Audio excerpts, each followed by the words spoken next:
తెలంగాణ నీటిపారుదల శాఖ మంత్రి హరీష్ రావు మీడియాతో మాట్లాడుతున్నారు. లైవ్ చూద్దాం. టుడే ఆల్సో ఐ కాల్డ్ బహుశా ఇది 5వ సారో 6వ సారో నేను ఎంతసేపు మాట్లాడుకుందామమ్మా, మళ్ళీ కలుద్దామమ్మా, ఇద్దరు ప్రిన్సిపల్ సెక్రటరీని కలువమందాము, మాట్లాడుకుందాము. ఎప్పుడు మాట్లాడతారు? ఈ టెల్ మీ ద డేట్ అంటే నేను మళ్ళీ చెప్తాను. ఇంతకు మించి ఆయన అసలు ముందుకు రావడం లేదు. నేను మహారాష్ట్రకు పోతే అక్కడ మినిస్టర్ గారు టైం ఇచ్చిండ్రు మాట్లాడిండు, కర్ణాటకకు పోతే అక్కడ మినిస్టర్ గారు టైం ఇచ్చిండ్రు మాట్లాడిండు. మరి ఉమ్మగారు ఎందుకు టైం చేయడం లేదు నాకు అర్థమవుతుంది. నేను ఏమడుగుతున్నా ఉమ్మగారిని? ఉమ్మడి రాష్ట్రంలో దేవినేని ఉమ్మ కూడా ఎమ్మెల్యేనే కదా, అప్పుడు చంద్రబాబు నాయుడు అపోజిషన్ లీడరే కదా. అప్పుడు తీసుకునే నిర్ణయాన్ని అమలు చేద్దాం ఉమా, రండి ముందుకు అని అన్న. ఎందుకు రావట్లేదు? మాకు ఏ అభ్యంతరం లేదమ్మా, ఏ మీటింగ్ పెట్టినా మాకు అభ్యంతరం లేదు. Telangana we have our own rightful share. మా న్యాయమైన హక్కు అడుగుతున్న మాకు ఒక్క చుక్క ఆంధ్రప్రదేశ్ మాకు అవసరమే లేదు. ఎఫెక్ట్స్ కౌన్సిల్ ఎవరికి ఎన్ని రోజులు అవుతుంది? మనం కూర్చుంటే తప్ప ఎఫెక్ట్స్ కౌన్సిల్కు దీనికి ఏం సంబంధం? ఎఫెక్ట్స్ కౌన్సిల్కు దీనికి ఏం కూర్చొని మాట్లాడుకోవడానికి వచ్చిన అభ్యంతరం ఏంటి? మాట్లాడుకుంటే సమస్యలు పరిష్కారం అయితే తప్ప ఏమన్నా ఉమ్మగారు?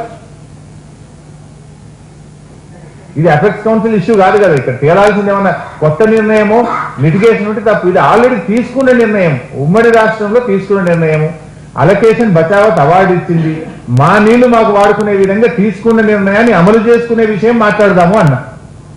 పులిచింతల కూడా మాట్లాడదామన్నా. పులిచింతల నిండితే ఎవరికి ఉపయోగం అండి? ఆంధ్రప్రదేశ్కు.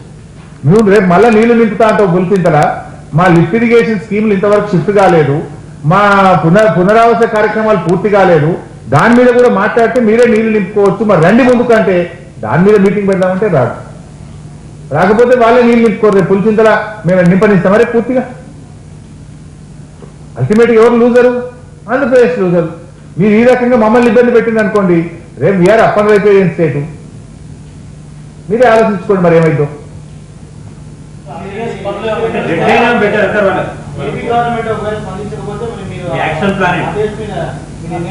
చూస్తారు, మేము ఇప్పుడు కృష్ణా బోర్డుకు కంప్లైంట్ చేసినాము.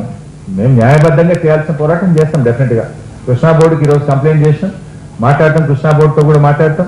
దీన్ని మేము అమలు చేయాల్సిన బాధ్యత బోర్డు మీద కూడా ఉంది కదా. ఇప్పుడు 2 పనులు ఉన్నాయి అక్కడ. ఒకటేమో కర్ణాటక పరివాహక ప్రాంతంలో ఉన్నటువంటి కెనాల్లో స్ట్రక్చర్స్, కెనాల్ మోడర్నైజేషన్ అది జరుగుతుంది. దానికేం అడ్డంకి లేదు, బికాస్ అది వాళ్ళ భూభాగంలో ఉంటుంది. ఈ యానికట్ అనేది 50% కర్ణాటకలో ఉంటుంది, 50% ఆంధ్రప్రదేశ్ పరిధిలో ఉంటుంది. సో ఇటువైపు నుంచి రైతులు పోయి అడ్డుకున్నారు లాస్ట్ టైం. సో ఇప్పుడు వాళ్ళు నిన్న పని స్టార్ట్ చేయగానే మళ్ళీ ఈ ఆర్డీఓ అదోని పోయి లెటర్ ఇచ్చి వచ్చింది మీరు చేయొద్దని, ఇక్కడ లా అండ్ ఆర్డర్ ప్రాబ్లం వస్తుందని. ఈరోజు వాళ్ళను ఒక రకమైన దాంట్లో నెట్టేస్తే పరిస్థితి. ఇది ఎంతమేర కరెక్ట్ అండి? మాట్లాడదామని నేను 20 రోజుల నుంచి అడుగుతున్నా ఉమ్మను. బెంగళూరుకి వెళ్ళి ఫోన్ చేసినా, బెంగళూరు నుంచి వచ్చిన తర్వాత మాట్లాడినా ఇంతవరకు ఆయన టైం ఇవ్వడు. అంటే ఇప్పుడు ఉమ్మను కూడా ఆంధ్రప్రదేశ్ ప్రజలు అర్థం చేసుకోరా? ఆ రోజు ఒప్పుకునేది ఉమ్మనే కదా, ఆ రోజు ఒప్పుకునేది ఇదే చంద్రబాబు నాయుడు కదా. మరి ఈ రోజు వద్దని ఎట్లా అంటాడు? మేమేమన్నా ఆంధ్రప్రదేశ్ నీళ్ళు అడుగుతున్నా? మాకు అలాట్మెంట్ 15.9 టీఎంసీలు ఉన్నాయి. ఒక్క చుక్క మాకు వద్దుగా 15.9 కావాలి మాకు.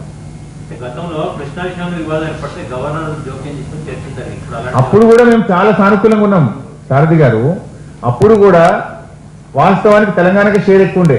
కానీ ఆ రోజు గవర్నర్ గారు, చంద్రబాబు నాయుడు గారు స్వయంగా వచ్చి మా పంటలు ఎండిపోతున్నాయి అంటే, సరే తెలంగాణలో పంటలు తక్కువనే కనుక అప్పుడు ఆ సందర్భంలో మానవత దృక్పథంతో ఆంధ్రప్రదేశ్ రైతైనా రైతే పంట ఎండిపోవద్దని ఆ రోజు మేము సహకరించినాం. మరి నీ సహకారం ఏది? నీ సహకారం ఇదేనా? నేను అడుగుతున్నది కొత్తగా ఏమన్నా కొత్త ప్రాజెక్ట్ అయ్యి, కొత్త నిర్ణయం అయ్యి. బచావత్ అవార్డు ఉంది, శాంక్షన్ అయిన ప్రాజెక్ట్ ఉంది, ఉమ్మడి రాష్ట్రంలో తీసుకున్న నిర్ణయం ఉంది. దాని అమలు విషయంలో సహకారం అడిగిన తప్ప నేను అడిగినా. Thank you.